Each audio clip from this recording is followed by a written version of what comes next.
Султан Бакасов, келіңіз трибунаға. Дайыр жолу саламатсыздар.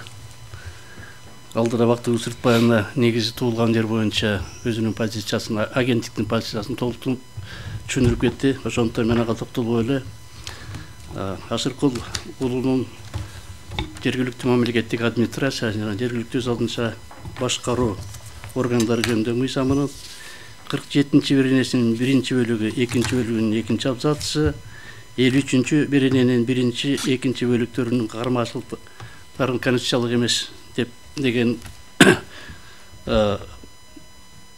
pikiri boyunca özümdün pozisiyamды, agentliktin pozisiyasını bildirip ketkim kelet.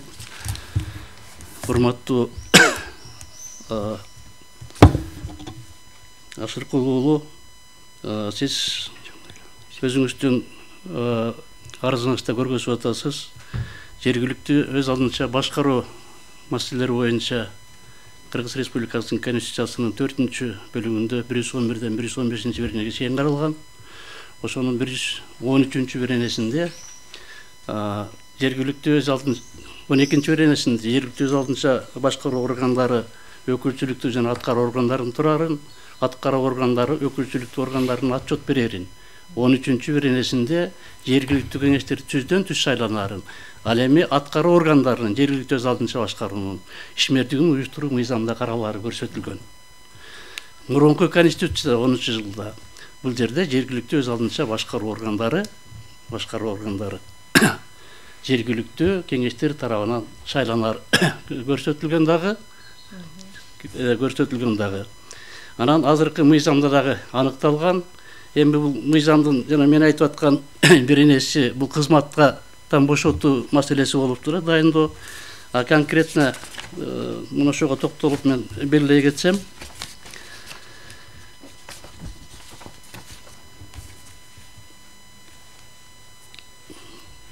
азыр жергиликтүү өз алдынча башкаруу органдарынын, аткаруу органдарынын жетекчилери,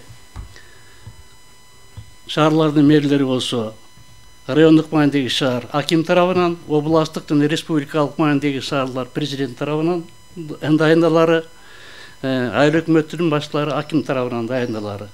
Алардын мөөнөтү 5 жылга дайындалары, алардын мөөнөтү жергиликтүү кеңештердин шайлоо мөөнөтү 4 жылга шайланган жергиликтүү кеңештердин мөөнөтү менен байланыспагандыгы, ошондой эле аны кызматка дайындаган кызмат адамынын иштөө мөөнөтү менен байланыспагандыгы көрсөтүлгөн. Менимче бул жерден эч кандай Конституцияга карама каршы келген ченемдер жок. Жергиликтүү кеңештин алдында мэрлер дагы, айыл өкмөтүнүн башчылары дагы отчет берет. Жергиликтүү кеңештердин ишеним көрсөтпөө укугу дагы эле сакталып калды. Бир эле айырмасы мурдагы 2011-жылдагы 101-ci жергиликтүү өз алдынча башкаруу жөнүндө мыйзамда эгерде биринчи жолу ишеним көрсөтпөй коюп туруп аким ага макул болбой койсо, экинчисинде сөзсүз түрдө кызматтан кетүү каралган, а бул жерде болсо аким чечет.